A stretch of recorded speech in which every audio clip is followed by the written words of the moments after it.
Hi there, welcome to our first lesson on YouTube, which is interesting. This could go very well or very poorly. There's only one way to find out, so let's try it. So we're going to start a new topic on circular motion, and we're going to be looking at uniform circular motion. So we're going to be looking at linear speed in circular motion. We're going to be looking at a way of measuring angles that you might have come across in maths in radians. Then we're going to look at a couple of quantities called angular displacement and angular speed and do a bit of maths with them. So, firstly, defining what uniform circular motion is. When we've looked at uniform motion before, it's always been in a single direction. Now, obviously, circles go in every direction, so uniform in this sense means it's going round at the same rate of the circle every time, so it's not speeding up or slowing down.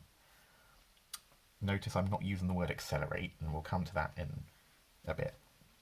So those sort of examples might be, with some visual aids, a merry-go-round, a desk fan, a satellite going around the Earth at a constant orbital altitude, or even a car going around a corner. We can model that as part of a larger circle. So if we are looking at the linear speed of something in a circle, we want to look at how fast it's going instantaneously in a certain direction, but the direction is constantly changing, so we're just looking at the scalar quantity. So we know that a circle has a radius and its circumference is 2 pi times that radius. Yeah, so let's just say c is 2 pi r, where our whole circumference here is c. Now, if we are travelling that entire distance in a certain amount of time, then our speed is always distance over time, and our distance is equal to that circumference, and our time that it will take us to do one cycle, much like in a wave, we call it our time period. So it's 2 pi r divided by our time period, which we use a capital T for. We also know, looking at our work that we've done before in waves, that frequency is 1 divided by t. So that's the number of complete cycles of a wave, or in this case, a number of complete cycles around the circle per second, measured in hertz still. And so by rewriting this as 2 pi r times 1 over t, we actually can then write our speed as 2 pi r f, because this can substitute into there. Okay. Now I want to take a little sort of side here, because this is just something from maths that you may or may not have come across before, which is radian measures of angles. So if you have come across radians, feel free to skip forward a couple of minutes. So radians are a way of measuring angles instead of degrees, such that we have the equation L equals r theta being true. So that's the length of the arc of a circle, for example this section here, being the radius of the circle. Oops, missed the centre there. Oh well, doesn't matter. So it's the length of that arc of the circle is the radius times the angle swept out by that arc. In practice, and that means we know that the whole length of the whole circle arc, so if L is equal to our circumference, the whole length of that is equal to 2 pi r, as we just talked about, and as you've been doing for years in geometry. And then we also know that the angle in a circle must be theta. So if 2 pi r is equal to r theta for a whole circle, then I'm sure you can see the cancellation we're about to do. Then we can cross out our r's on both sides, and then we end up with theta in a complete circle is equal to 2 pi. that's instead of 360 degrees. So that's another way of what we're saying. 2 pi radians is equal to 360 degrees. In all of the circular motion topic, we're going to be talking about radians instead of degrees. It just makes the maths easier. It means we don't have to deal with factors of 360 all over the place. This theta here, so the angle swept out by a certain part of the circle, we call our angular displacement. So it's just our angular distance, effectively. We use the word displacement because even though displacement is a vector in the linear sense, at A level we're not really dealing with anything vector-wise when we're looking at distances around circles. We will do for things like velocity and acceleration in the future, but not quite yet. So, we're now going to look at angular speed. So angular speed is the amount of angle that is swept out in a certain time. So like linear speed might be distance over time, angular speed is theta over time. And this time we're using a little t because that's not necessarily the time period. That could be any time that we're measuring.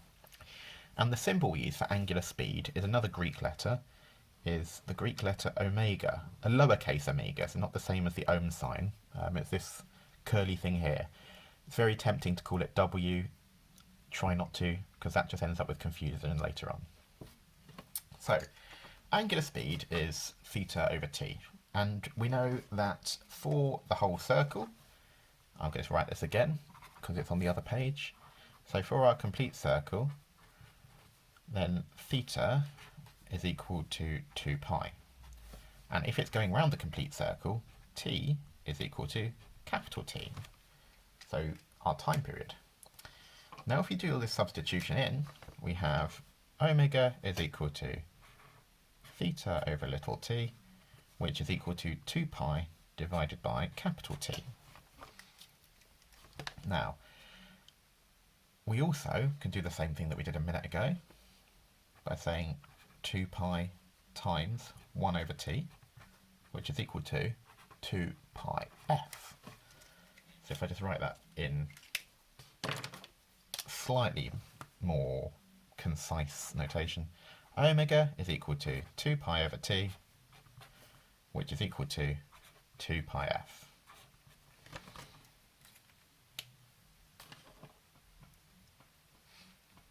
We can do a little bit more algebra if we look at our previous equation. So if we look at our equation, I've used this weird apricot colour before. Let's go for another one from my lovely pack of tropical paper mates. So let's go for this nice melony pink.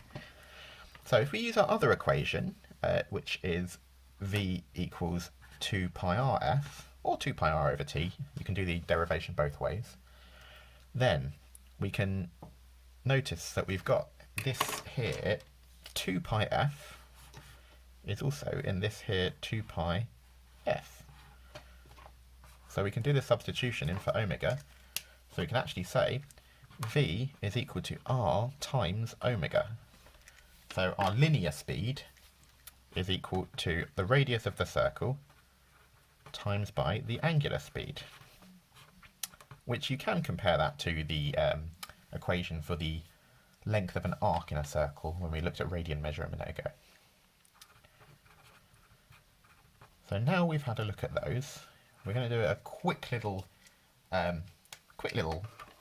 wrong to call it a problem because I haven't got a question, but a bit of maths with those equations. So if we take an example of a very, very famous big circle in the London Eye.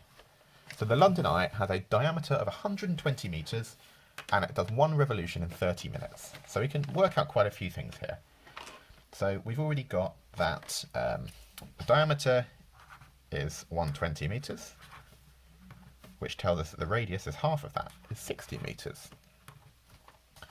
We've got that one revolution takes 30 minutes, so time is 30 minutes, time period, sorry I should say, is 30 minutes, which is 30 times 60, which is 1,800 seconds.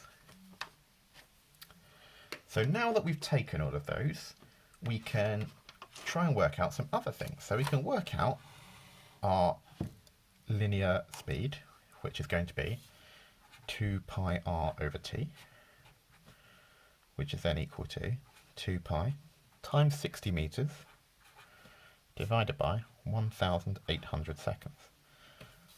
So to work out how fast you're going on the London Eye in a linear direction, we'll type that into our calculator. So 2 pi times 60 over 1,800, and that gives us 0.21 meters per second.